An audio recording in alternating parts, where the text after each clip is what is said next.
કારલીબાગ વિસ્તારમાં આર્યકન્યા વિદ્યાલય પાસે એક ભૂવો પડ્યો અને ભૂવાના રિપેરિંગ માટે એનું પુરાણ કરવા માટે લગભગ 1.5 મહિના સુધી રસ્તો બંધ રહ્યો। હવે પુરાણ કામ થઈ ગયું છે, પરંતુ કાર્પેન્ટિંગ કર્યા વિના જ એક બાજુનો રસ્તો ખોલી નાખવામાં આવ્યો છે, જેના કારણે વાહન ચાલકો હેરાન થઈ રહ્યા છે।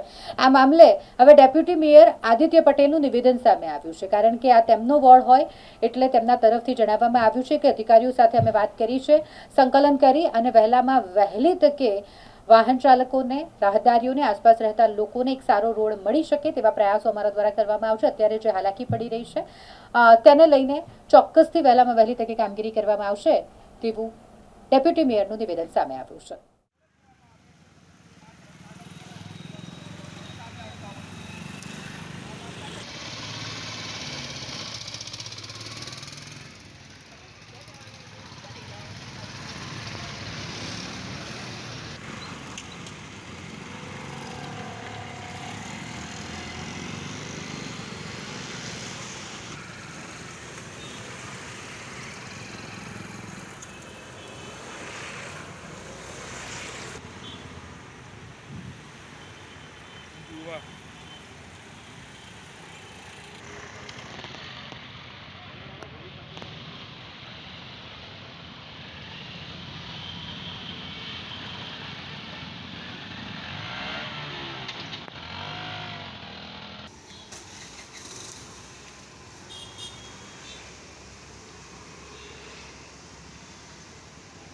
વડોદરા શહેર સ્વચ્છ છે એ પ્રકારનું દ્રશ્ય દેખાય છે, કારણ કે આવનારા જનારા ગાડીથી કે ટુ વ્હીલરથી અવરજવર કરનારા લોકો નાનું મોટું પોતાની ખૂબ લાંબા સમયથી લીકેજીસને લઈને આર્યકન્યાના ગેટ પાસે પ્રશ્ન ઊભો થયો હતો। આ વિષય સંદર્ભે કાઉન્સિલર તરીકે ચૂંટાયા બાદ એનું ફોલોઅપ શરૂ કર્યું હતું।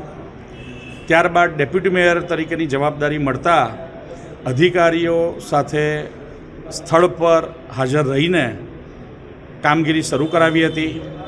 કામગીરી ટેમ્પરરી ન થાય અને કાયમી સમસ્યાનું નિરાકરણ થાય તે માટે થઈને કામગીરી દરમિયાન ખાડો ખોદતા ધ્યાને આવ્યું કે 2 અલગ અલગ પ્રકારના મટીરિયલને જોઈન્ટ કરવા માટેનો વિષય છે, તો ટેકનિકલ વિષય હોવાથી ટેકનિકલ એક્સપર્ટની મદદ લઈને એ ક્વેરીનું સોલ્યુશન આવ્યું છે, જે અંતર્ગત કામગીરી થઈ છે। અને હવે કામગીરી જ્યારે ચાલતી હોય તો તેના સંદર્ભે જરૂરી પ્રિકોશનરી મેઝર પણ લેવા પડતા હોય છે। એટલું જ નહીં, પરંતુ રોડના ડાયવર્ઝન પણ આપવા પડતા હોય છે, પરંતુ અલ્ટિમેટલી આ કામગીરી ત્યાંના સ્થાનિકોને લાભદાયી અથવા સમસ્યાનું નિવારણ આપવા માટે જ થતી હોય છે। અને વહેલી તકે તકલીફ ઓછી થાય અને રસ્તો ખુલ્લો થાય, જરૂરી પેચવર્ક જે પ્રકારની સૂચના છે કે ચોકસાઈપૂર્વક પેચવર્ક કરવું કે જે અવ્યવસ્થિત ન દેખાય તે પ્રકારની સૂચના આપી છે અને ટૂંક સમયમાં કામગીરી પૂર્ણ થશે।